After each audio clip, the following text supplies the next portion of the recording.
Are you a suitor to the maid you speak of? Yea or nay? And if I be so, sir, is it any offense? No! If without more words you will get you hence. Why, sir, I pray, is not the library as free for me as for you? But so is not she. For what reason, I beseech you? For this reason, if you'll know, that she's the choice love of me. Softly, my masters. If you be gentlemen, do me this right. Hear me with patience. Baptista is a noble gentleman, to whom my father is not all unknown. And were his daughter fairer than she is, she may more suitors have, and me for one. What? This gentleman will outtalk us all. I know he'll prove a jade. Hortensio, what are the end to all these words? Sir, let me be so bold as to ask you, did you yet ever see Baptista's daughter? No, but here I do that he hath two, the one as famous for her scolding tongue as the other for her beauteous modesty. Sir, the first is for me. Let it go by. Yea, leave that labor to great Hercules. Sir, understand you this, it means sooth. The youngest daughter, whom you hearken for, her father keeps from all access of suitors, and will not promise her unto any man until the elder sister first be wed. Then the younger is free, and not before. Sir, if you be the man must stead us all, and me amongst the rest, and if you do this feat, if you break the ice, achieve the elder, set the younger free, why, for our access, whose hap shall be to have her, will not so graceless be as to be ingrate. Sir, speak well, and well you do conceive.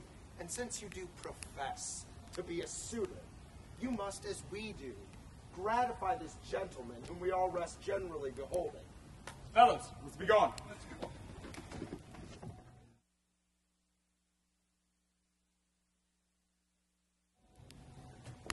Good sister, wrong me not. You don't wrong yourself. Oh, to make a bondman and a slave of me. That I disdain. But for these other goods, I'll bind my hands. I'll pull them up myself, yea, all my raiment to my petticoat.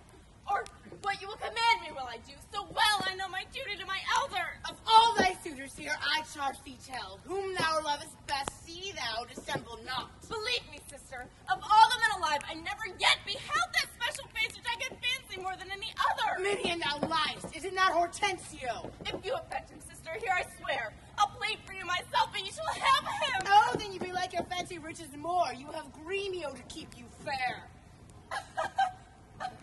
Is it for him you do envy me so? Nay, then you jest. And now I well perceive you have but jested with me all this while. I pray, Sister Kate, untie my hand. Oh, if that be jest, all the rest was so. How now, dame, from whence gross this insolence? Bianca, stand aside. For shame, thou building of a devilish spirit, why dost thou wrong her that the devil wronged thee? When did she cross thee with a bitter word? Silence flouts me, and I'll be revenged. Bianca, get thee in. What?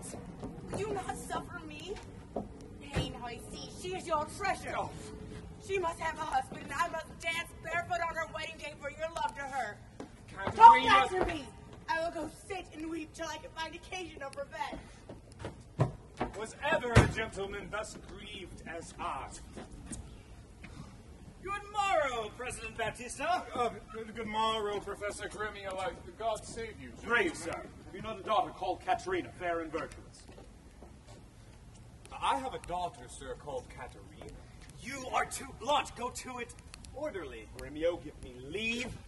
I am a gentleman of Verona, sir, that hearing of her beauty and her wit, her affability and bashful modesty, her wondrous qualities and mild behavior, am bold to show myself a forward guest within your house, to make mine eye the witness of that report that I so oft have heard. And, as an entrance to my entertainment, let me present a man of mine, cunning in music, to instruct her fully, whereof I know she is not ignorant. Accept of him, or else you do me wrong. His name is Lydio. You are welcome, sir, and you for his sake. But as for my daughter Katerina, this I know, she is not for your turn, the more my grief. So you do not mean to part with her, else you do not like my company. Mistake me not, I speak but as I find. Whence are you, sir? What may I call your name? Trucio's my name, Antonio's son, a man well known throughout. I know him well. You are welcome for his sake. Saving your tale, Petruchio, I pray, let us that our poor petitioners speak to. Pardon me, Gremio, I would fain be doing. I am sure of it. To express the like kindness, myself that have been more beholding to you than any, freely give unto you this young scholar that hath been long studying, as cunning in Greek, Latin, and other languages as the other in music. His name is Cambio. Pray, accept his service. 1,000 thanks, Professor Gremio. Welcome, good Cambio. But, gentle sir, methinks that you walk like a stranger here. May I be so bold as to know the cause of your coming? Pardon me, sir. The boldness is mine own. My name is Lucentio, and being a stranger in this school here, do make myself a suitor to your daughter, unto Bianca, fair and virtuous. Nor is your firm resolve unknown to me in the preferment of the eldest sister. This liberty is all that I request, that upon knowledge of my parentage, I may have welcome amongst the rest that woo, and free access and favor as the rest. And toward the education of your daughters, I hereby bestow this simple instrument and this small packet of Greek and Latin books. If you accept them, then their worth is great. Lucentio is your name? Of whence, I pray?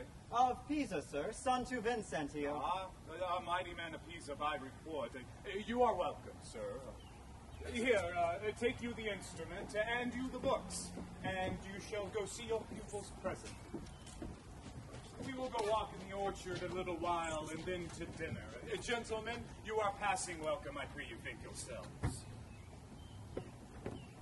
President Baptiste, my business asketh haste, and every day I cannot come to woo. You knew my father well, and in him me, left solely heir to all his lands and goods, which I have bettered rather than decreased. So tell me, if I get your daughter's love, what dowry shall I have with her to wife? Upon my death, the 1/2 of my lands, plus in possession 20,000 crowns. And for that dowry, I'll assure her of her widowhood, be it that she survives me, in all my lands and leases whatsoever. Therefore, let specialties be drawn between us, that covenants may be kept on either hand. Oh, that is when the special thing is well obtained. That is her love, for that is all in all. Why, that is nothing. For I am as peremptory as she is proud-minded.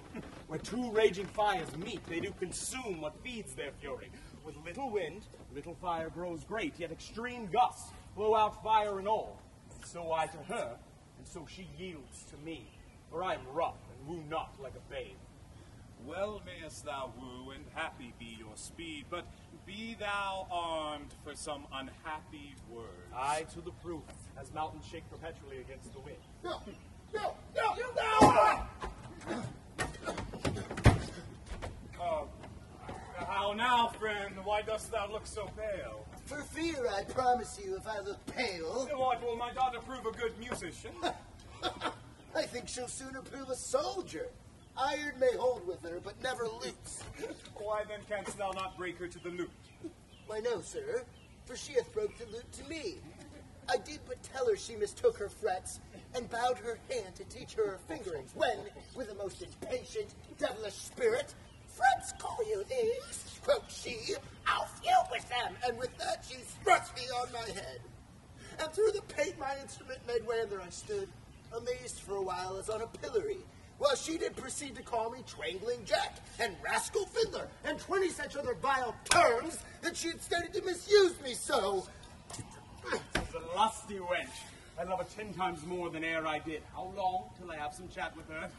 Go with me and be not discomfited. Proceed and practice with my youngest daughter. She is more apt to learn and thankful for good turns.